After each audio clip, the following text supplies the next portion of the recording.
So in the first trainer battle I ever fought, I almost immediately lose my starter to a critical hit. Why do I suddenly have a very bad feeling about this? Nevertheless, we kept going onward through Jubilife City, where we caught Kronk the Zubat in the cave above Route 204, and Magikarp on 218. Hi, Magikarp.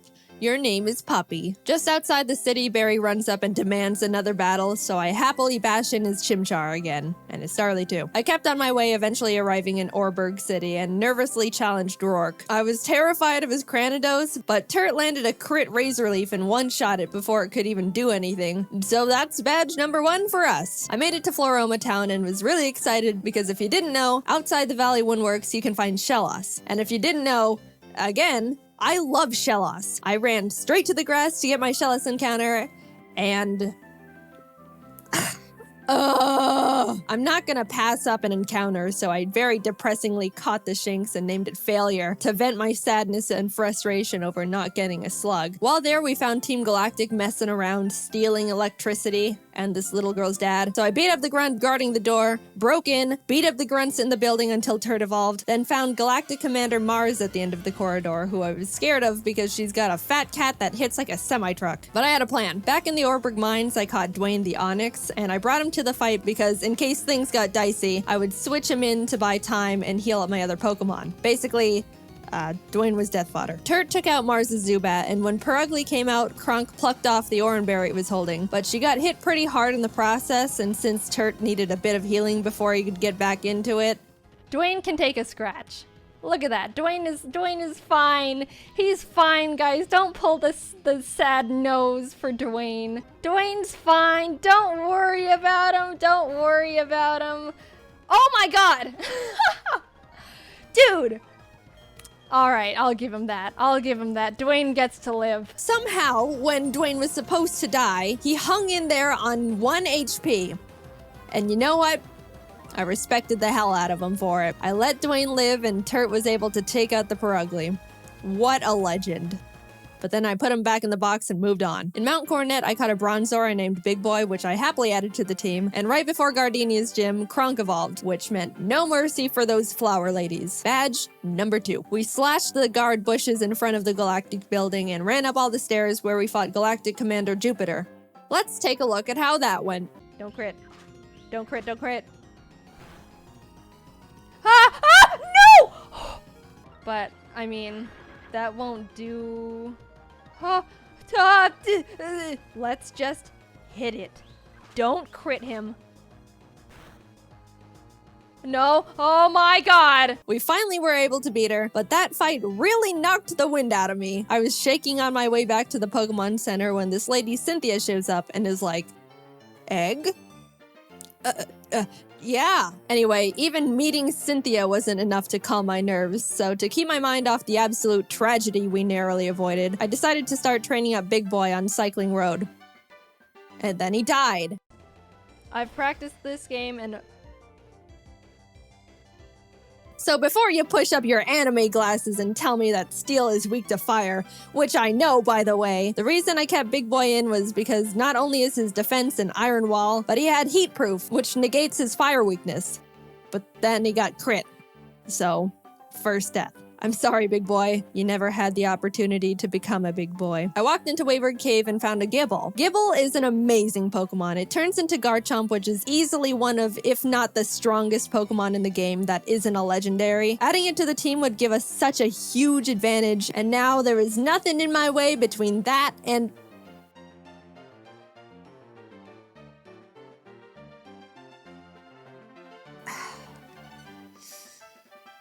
And we're moving on. We arrived in Hearthome City where I caught DeVito the Ralts, Kronk and Puppy evolved, we had a clean win against Fantina, and some lady gave us an Eevee I named Milk. Things were starting to look better now. I was leveling up DeVito against trainers, and when fighting this lovey-dovey couple... let's go into Puppy. Get rid of the Weasel. Oh no! You're kidding. You're kidding. And that's why I hate love. In came Shrimp the Scyther I caught on Route 210. Some good news, on Route 213, I finally found a Shellos. I named it Squoop, and I loved it. I loved it so much. I know you're not supposed to have a favorite child, but Squoop was my favorite child, and I wasn't apologetic about it. I trained it up, and now we got a Gastrodon. Turt ended up evolving too, so together with Kronk and Squoop, Maylene was defeated, and badge number 4 was secured. Outside of Pastoria City, I caught a Quagsire named Lol, but when I went to get my Great Marsh encounter, I was trying to get a Yanma and accidentally threw a ball at a Wooper. So now we've got Lol and Oops in the box. Then I swept Crasher Wake with Milk, who is now a Jolteon, with the TM Thunder I bought literally next door. I walked out of the gym and Team Galactic set off a bomb. I ran down the grunt who detonated it and took him out because he is weak. Cynthia appears again and tells me to bring a charm to her grandma. So I'm like, yes ma'am. We found her in Celestial Town along with Cyrus, the leader of Team Galactic, who starts some evil Shakespeare speech about how everything is imperfect, so he's gotta blow up the world or something. I don't know, I wasn't really paying attention. And then he wanted to fight. Puppy took out his Sneasel and I sent out Milk to take care of his Golbat, but Milk decided he wanted to be lazy and not only miss all his thunders, but also punch himself in the face. Milk!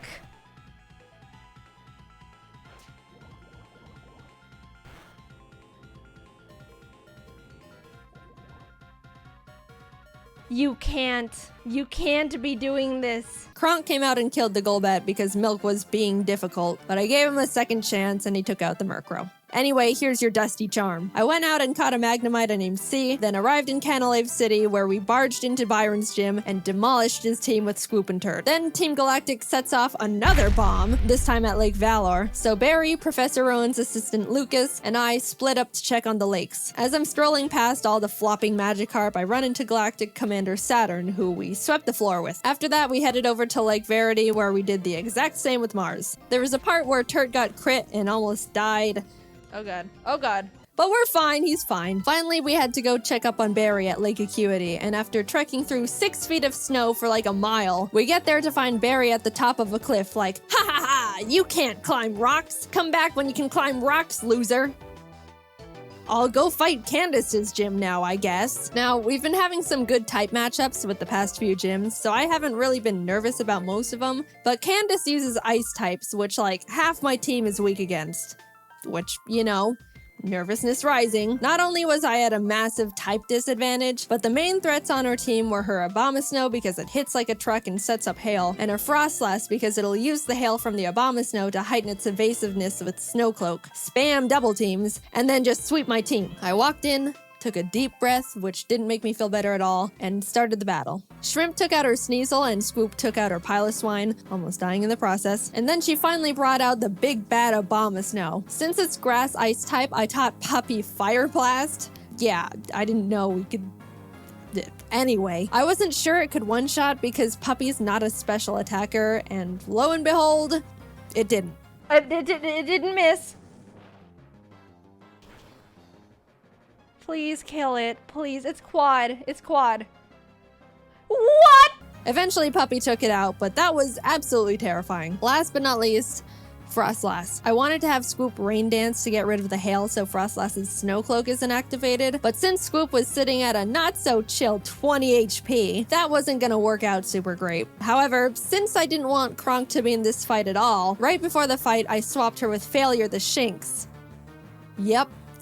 Sorry, little guy. Failure looked up at the looming death that was Frostlass in front of her, and as I healed up Squoop, Failure was killed in its blizzard. It's really unfortunate we had to resort to it, but I give Failure a salute for stepping up and surrendering its life to the team. Squoop came out, got off the rain dance, and after a close battle, was able to pull through. We won, but it wasn't without sacrifice. We had a moment of silence for Failure, the true MVP of the fight. Gone, but not forgotten.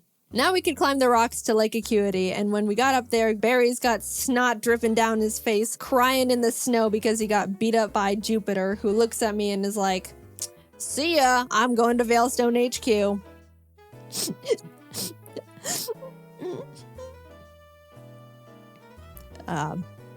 I'm gonna go to Veilstone. We start running through the base trying to find Cyrus, but when fighting this scientist...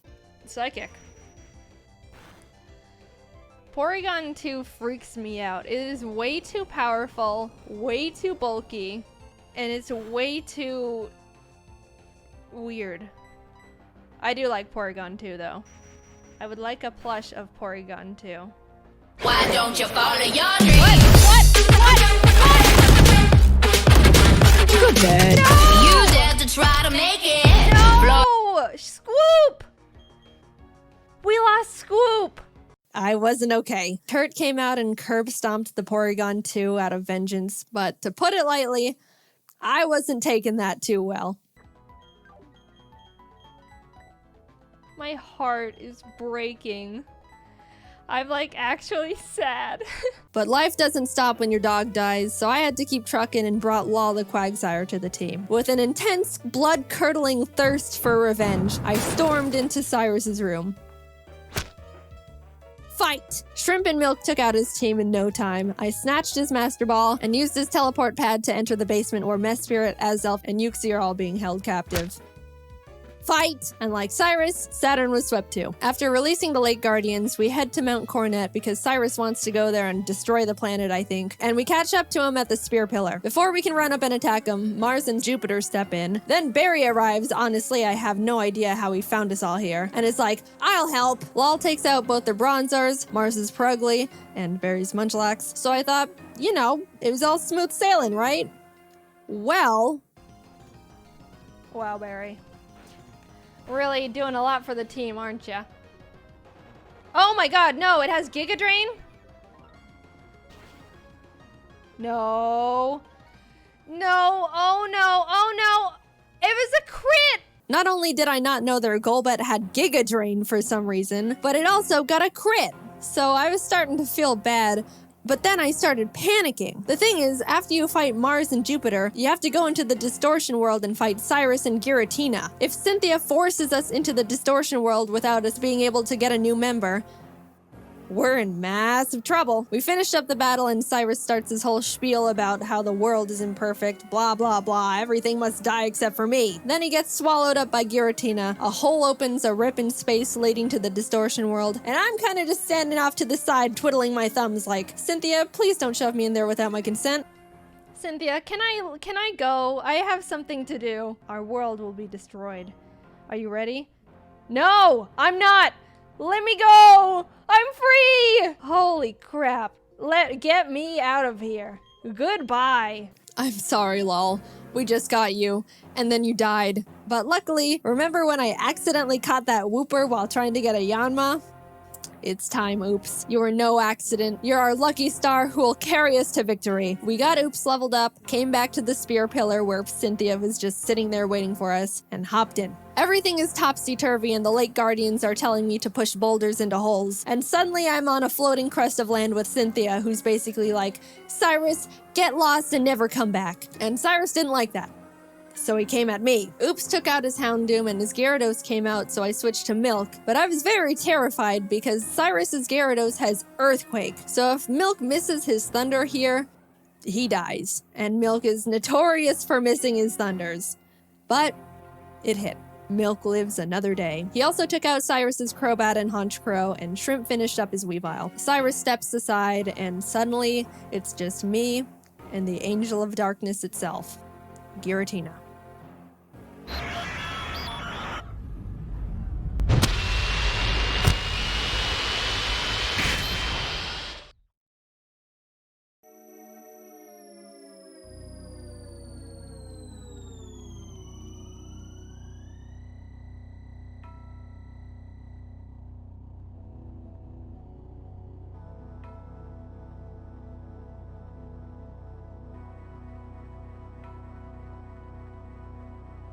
I threw the Master Ball, and like that, it was over.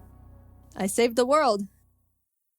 Now to get back to my gym badges. I arrived at Sunyshore City and started making my way through Volkner's gym. I know he's the 8th gym leader and he's supposed to be tough, and apparently he's depressed because everyone who challenges him isn't good enough and he's bored. But I wasn't concerned. We have Oops and none of his Pokemon can do anything about it. It's not like they have Giga Drain or anything, right?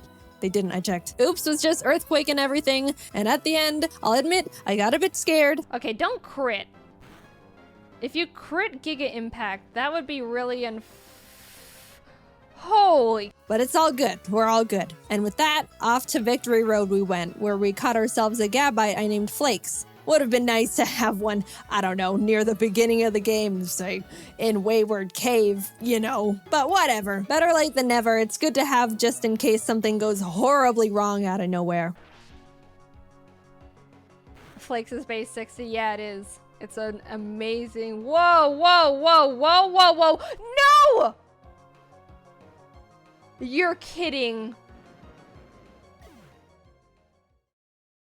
Oh dear. And that's the straw that broke the camel's back. After Puppy died, I stepped back and decided the team we go into the Elite Four with needs to be the best possible team we can build. The Elite Four here goes pretty hard, so I couldn't go in willy-nilly just hoping for the best. After literally a few hours of calculations and research, I settled on a team I thought would give us the highest possibility of winning. I added Flakes to the team in place of Puppy, and with a heavy heart, left Milk and Kronk behind as I brought C the now Magnezone and Colgate the Togekiss I hatched from the eggs Cynthia gave me. Even though I was sad to not bring Milk and Kronk into the final battles with us, they won't be forgotten. And it doesn't negate the fact they were such huge assets to the team, and I wouldn't have made it this far without them.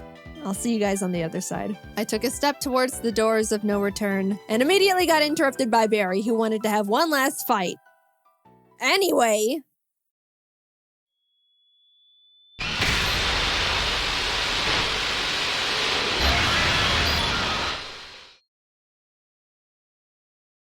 Welcome. This is the Elite Four. The battle starts and C takes out Aaron Zeon Mega and Vespiquen, Oops takes out his Drapion, and Colgate takes out his Scizor and Heracross. Next up is Bertha. Bertha loves ground types, but Turt and Oops had a smooth time smashing through her team. I felt a horrible shiver when her Rhyperior came out, but things went well. On to Flint.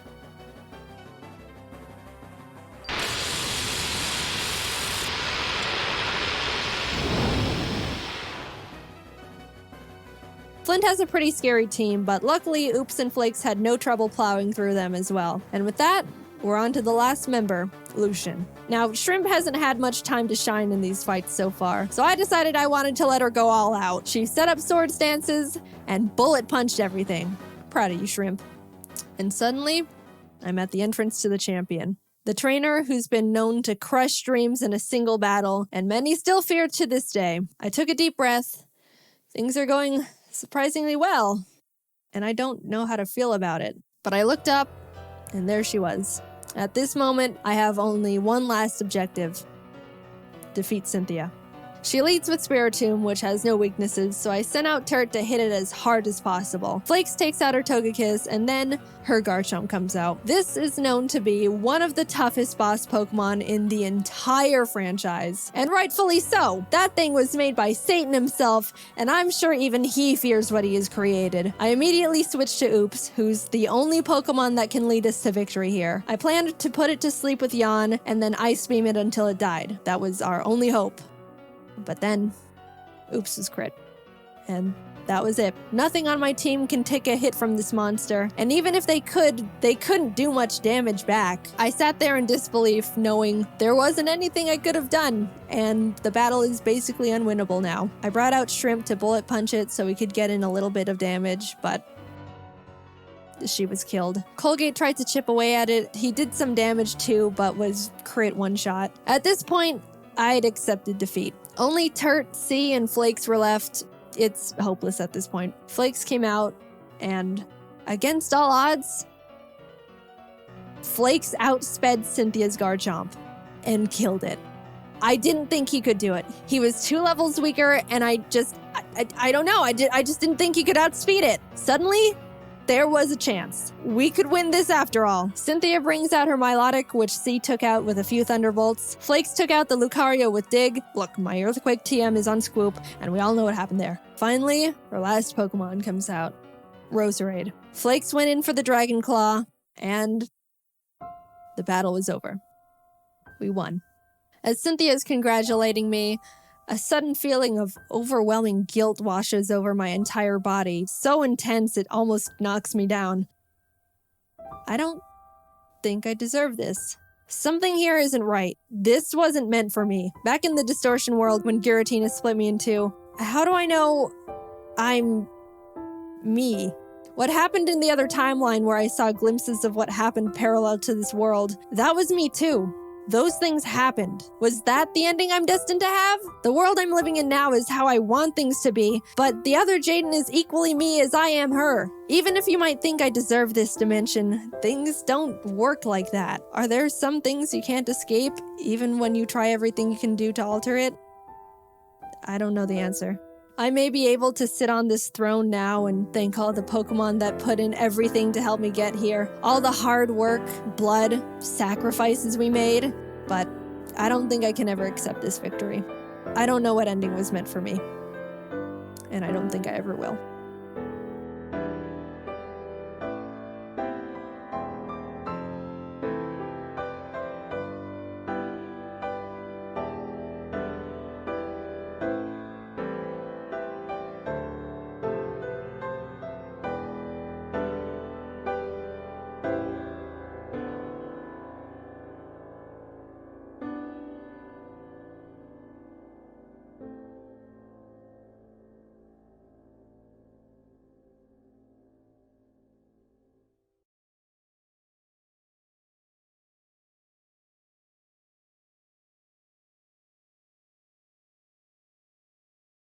Within the Pokemon community, there's a set of self-imposed rules you can add to the games to make them more challenging, called a Pokemon Nuzlocke. You can only catch the first Pokemon you run into per route. If a Pokemon faints, it dies, and you can't use it anymore. And you have to nickname your Pokemon to get more attached to them. That means if you aren't careful, you can technically lose a Pokemon game under those conditions. I've wanted to do a Nuzlocke for the longest time. I've started a couple in the past, but never actually got to finish any because busy. But today's the day that all changes. I decided to make a video on my first full attempt at a Pokemon Ruby Nuzlocke. Let's see how it went.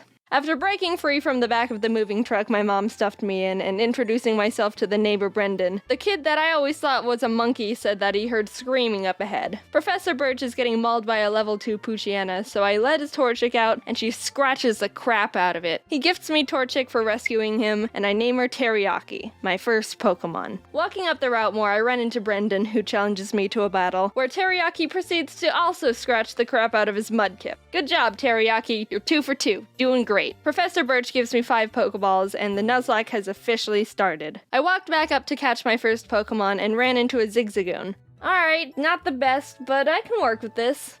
You know, I think we're gonna have a really awesome adventure.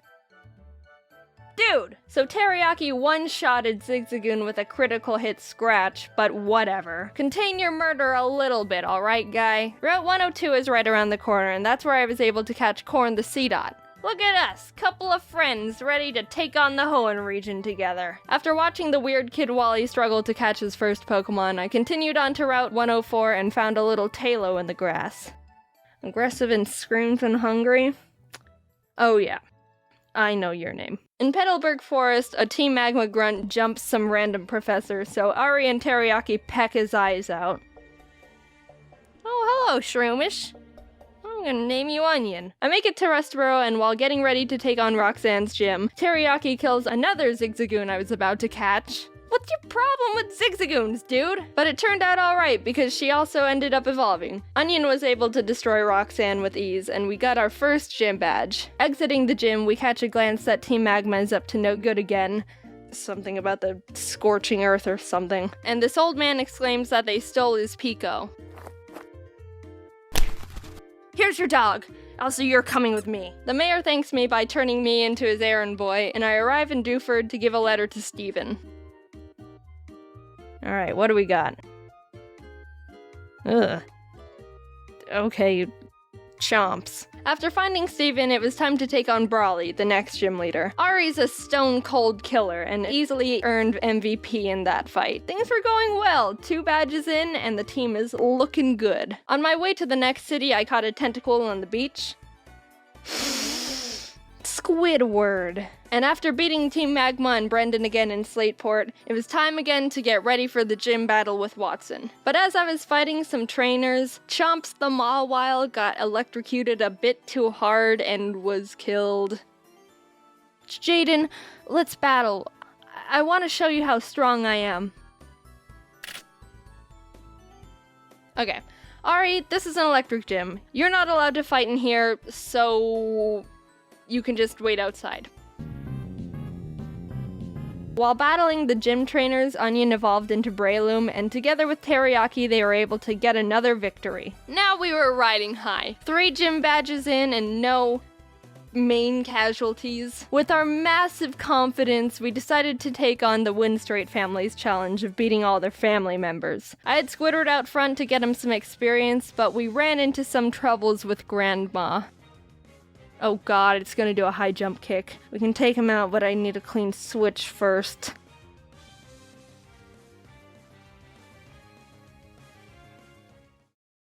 So I had to sacrifice Hushchild the Whismer, but honestly that was the safest move to ensure no one else died. Goodbye, Hushchild. You might be missed. While we were heading to Fall Arbor, fighting some trainers, Ari evolved. Oh, look at my big bird. Oh, look at you. Yeah. We were almost to town, but we had to get through the sooty grass on 113. Oh, jeez. Alright, Barf, get in there with the rest of them. I walked into Meteor Falls to see Team Aqua and Team Magma arguing about water and rocks. Can I go? So get over here, Zubat. They kept complaining and I had to go up the volcano they were blocking to fight Maxie, the Team Magma leader. That was a hard fight. Onion and Teriyaki were able to take out his Mightyena and Camerupt, but his Golbat hit hard. I ended up having to switch in Ari and double team up to win the battle. Not the most honorable of strategies, but it worked and we're moving on. On the way down the volcano, I ran into a mat shop. Oh, hello there, Chad. What? You're a female? Did I stutter? We arrived in Lava Ridge Town and started getting through Flannery's gym. During that time, Squidward was almost killed by a Fury swiping Kecleon. Fury swipes. Oh my gosh, that does a lot of damage. Stop! But when it came time to battle, he pulled his weight and more. Honestly, with the team, there wasn't much I could have done to Flannery's fire Pokemon, but Squidward came in clutch by learning Bubble Beam, and it was all over for her. Badge 4, under our belt. Brendan met up with us outside the gym to give us goggles so we could walk in the sandstorms. I found a claw fossil, and Anorith was born. I didn't know what to name it, so my friend named him Gary. Now it was time for the 5th gym. After some training, Chad evolved into Machoke, and the team was leveled up. I started the battle with Ari, and after realizing I was in trouble... Yeah, that doesn't do a lot of damage. I managed to squeak by with more double teams. Ari was barely able to take out the first slacking, so when the second, stronger one came out, I knew I had to use a different strategy. I brought out Onion to leech seed it and try and get more chip damage in, which worked, but he was also killed by Slacking's Facade, which I thought he could take. Chad was able to finish off the rest of the fight, but that was the first death that actually hurt. I'm not crying. Someone's just chopping onions in here. But with every down, there's an up, and Corn stepped up and was ready to fill Onion's spot. While passing through Mauville again, Watson asked us to help him turn off the city's generator, and while down there I found a Magnemite. You wanna come with? Okay. We kept on our way, catching Spurky the Electrike, and while fighting some trainers, Corn survived 2 very close calls. He took a Swords Dance boosted Fury Cutter by Ninjask, and a misclick from me which resulted in him tanking a wing attack from a Talo. No, Corn, no!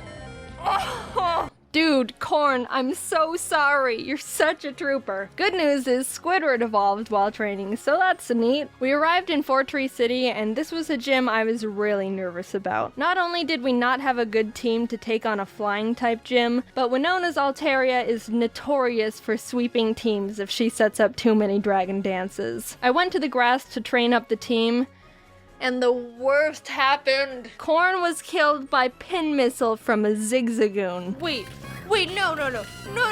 Stop, Corn! Corn, no, Corn! You monster! how could you do this? Is this why you kept trying to kill all the Zigzagoons? I want to think that Korn sacrificed himself because he knew we were at too much of a disadvantage going into Winona's gym, and by opening up a space, we could get the type advantage we needed to stand a chance. With a heavy heart, I brought Zip Zap Zop the Magnemite to the team, and realized how much more grinding I was gonna have to do. I had to fight so many Merrills to get Zip Zap Zop on par with the rest of the team. You wanna know how many? The move Thunderbolt can be used 15 times before it runs out, and I had to go back to the Pokemon Center almost 6 separate times to refill it, meaning Zip Zap Zop killed more than 80 Marill that were living in that lake. Winona led with Swellow, which Zip Zap Zop was able to take out, but she immediately brought out Altaria, which made me very scared because I know she's got Earthquake on that thing. I didn't have a clean switch, and I knew no one on the team could take 2 hits from this Cloud Bird, so I ultimately decided that I'd have to have Zip Zap Zop paralyze it in exchange for his death. Goodbye, Zip Zap Zop. You weren't here for long, but your efforts will not be in vain. Oh my god! Somehow Zip Zap Zop lived the earthquake on 2 HP like a mad lad. Korn must have been looking down on us for that one, because there was definitely a 90% chance Zip Zap Zop was supposed to die there. With that string of luck, I was able to switch Ari in for Zip Zap Zop to predict another earthquake, and started chipping away at the Altaria, which was not gonna be easy. She was already starting to stack up those dragon dances, which make her moves even more powerful, and I was legitimately sweating. But with what little luck we had left, Winona got greedy and tried to get in that last dragon dance, and that's when Ari was able to swoop in and snipe that kill. If that Altaria would have decided to attack at any point, she would have one-shotted anyone and everyone on my team. Thank you, Korn. You shined your photosynthesis onto us. From there, I was able to heal up Zip Zap Zop and sweep the rest of her team. The 6th gym badge was ours. Outside the Safari Zone, I found a Duskull I was able to catch. I tried to have Gary on the team since resurrecting him from the dirt, but he honestly has like no moves that do damage, so I decided to replace him with Sin. We arrived in Lily Cove and I tried fishing on the beach for a Pokemon, but Chad punched the Whalmer I reeled up too hard and killed it. We stormed Team Magma's base, and while trying to get the Master Ball they've got on the ground, an Electrode exploded and almost killed Chad, which was uncalled for. After beating their admin, they escaped into a submarine, and I went on to fight the next gym. Tate and Liza were the first double battle gym leaders, and I didn't realize until too late that I was just a tad underleveled for them. They don't have any more than 2 Pokemon, so I think we should be okay. 42?! Uh-oh. Sin and Zip Zap Zop made a good duo, being able to confuse and paralyze them, but Solrock managed to get off a Sunny Day powered flamethrower in Zip Zap Zop's face, which totally killed him. That really sucked. He put in so much work for the team and really carried us this far. The rest of this fight's for you, Zip Zap Zop. Squidward came out, and together with Sin, were able to finish off the duo, getting us our 7th gym badge. Alright, Spurky, you're up. I think I single-handedly wiped out the entire water Pokemon population between Zip Zap Zop and Spurky. I went to Shoal Cave and caught Blubby the Spheal, and went out to take on Maxie one last time. For some reason, I didn't learn my lesson when being underleveled for Tate and Liza, because I was even more underleveled for Maxie. Mightyena. It doesn't go down? This fight was rough. Chad was able to take out his Mightyena, but I resorted to Squidward when his Crobat came out, and luck wasn't on my side here, because Squidward was killed by a high-roll wing attack. The way Pokemon works is there's a small range of damage an attack can do. It's not actually the same all the time, and it's kinda based on chance. So even though it looked like Squidward could have lived 2 wing attacks, Maxie was able to get a low roll on the first one, and a high roll on the second, which was the death of Squidward. But it wasn't time to give up. We had to persevere. For Squidward. Ari came in and took out the Crobat, and lived on 1 HP when hit by Camerap's Rock Slide. It was a tough battle, but we squeaked by. Barely. After that fight, I needed to take a step back and seriously grind up the team again. If we were just a bit more underleveled, we would have been murdered. Blubby joined the team and we got to work, eventually arriving in Sutopolis. Steven and the Sutopolis gym leader Wallace were there saying Groudon was in the cave because someone used the wrong orb and pissed him off. So I went in there, walked up to Groudon, and Master Balled him immediately. There's no way I'm fighting Groudon. Now get in the box. While fighting Wallace, Spurky was able to take out his Luvdisc and Celio. Sin beat his Whiscash, and Chad finished off the Milotic. The team was perfect. And after obtaining our final gym badge, I knew we were ready for the Elite Four. We got through Victory Road. Wally tried to fight us for the last time, but he just needs to stop. We exited the cave, and there it was. The final challenge. Here we go. Sydney was up first, and honestly, he wasn't a challenge at all. Chad and Teriyaki were able to take care of his team with ease. Phoebe wasn't difficult either, with Sin and Blubby being MVPs. Glacio was a bit tougher. Teriyaki was able to take out her Glalie, and Spurky could handle her Celios, but her Walrein was the big problem. Walreins are thick, can tank a lot of hits, and can do a lot of damage. I would know, because I have one. I brought out Chad and she was able to get in a good amount of damage, but she was ultimately killed by Blizzard. Sin came out to try and confuse it, but it broke through the confusion and landed a Sheer Cold. Sheer Cold is a one-hit KO move. It has a 30% chance of hitting the target and will fail if the target Pokemon's level is higher than the user's. But even under all those conditions, it hit, and Sin was killed. Two great team members, down and out. Chad was with us for so long and pulled so much weight, and Sin got us through some really tough battles. Even with those losses, we were able to finish Glacia off and move on to the final Elite Four member, Drake. Drake's got a tough team, but we've got a Blubby, and she wanted revenge for her fallen comrades. She ice beamed every single one of Drake's Pokemon. Just a straight up massacre. And with that, it was on to the last battle. Steven Stone. I was legitimately nervous. I led with Spurky to take out his Skarmory as quick as possible, and Blubby was able to take out his Claydol and Aggron, but then came his Metagross. This might be the end. Metagross is Steven's strongest Pokemon, so I needed to hinder it as much as I could before it started doing serious damage. I knew his Metagross had Earthquake, which would definitely take out most of my team, so I had to have Spurky Kamikaze to get a paralysis off. Blubby came out again, and after a lot of hard work, finally beat the Metagross by spamming Surf. Teriyaki was able to finish his Cradily, and his final Pokemon was Armaldo, Gary's final revenge for getting booted from the team. I brought out Blubby because Teriyaki was pretty weakened, and after realizing she gets two-shotted by him, I knew she was gonna have to die. So with a heavy heart, Blubby pulled off her last Surf, getting Armaldo in the red, and was killed. Teriyaki, the Pokemon who's been with us from the start, who's seen her friends die in front of her, the OG, refused to let any more murder happen.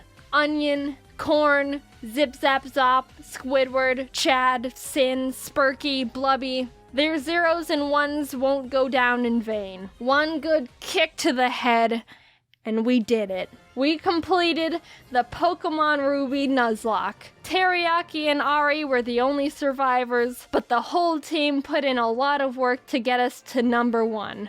A cheers to the true Mad Lads.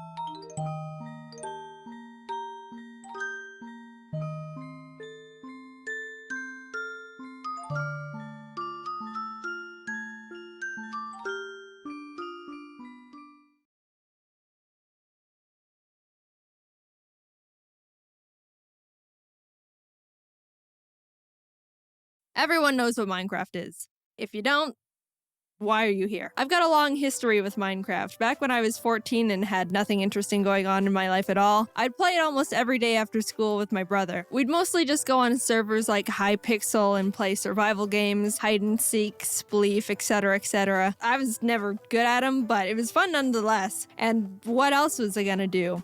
Read? But one day my computer broke and I couldn't play Minecraft for like a week or something, and like some sort of addict, I was frantically thinking like, oh man, how am I gonna get my Minecraft fix? A week without Minecraft?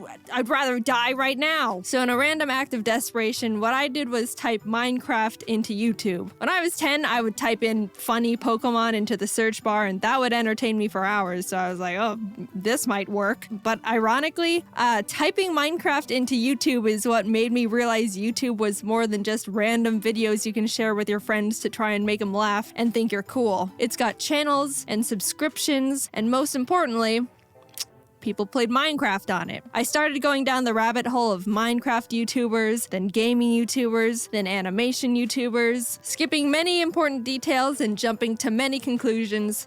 Minecraft is what got me here today.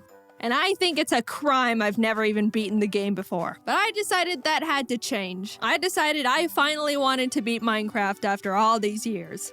Out of respect. However, being honest, I haven't played the game in 6 years, and I also didn't think doing it by myself would be a very fun video. Not only would it be me running around doing nothing productive, but it would also be me running around doing nothing productive for 10 hours straight. So I decided to ask Call Me Carson if he wanted to help me. He plays Minecraft a lot, and I think he's really funny, and he streams on Twitch, so I figured if he streamed it, I wouldn't be wasting his time as much.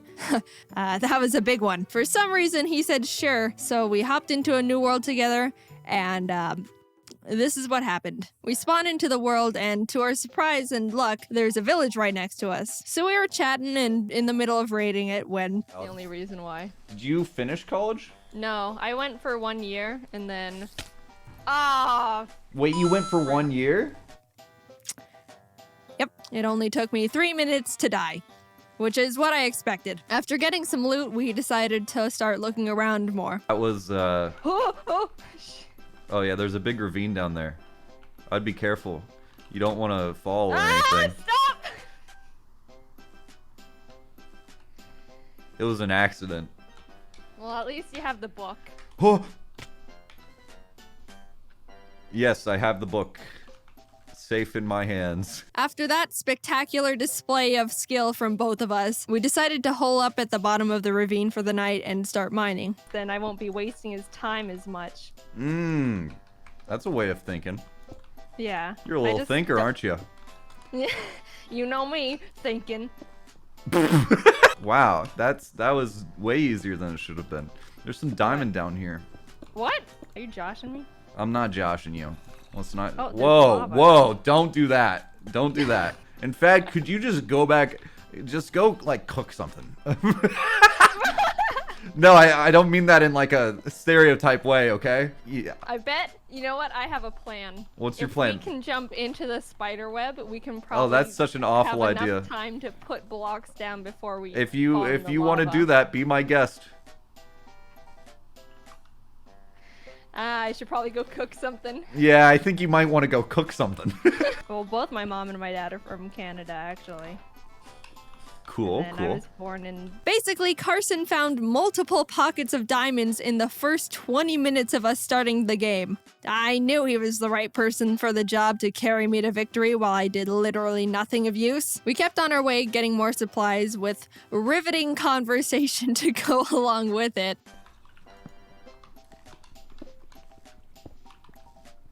How's your life been?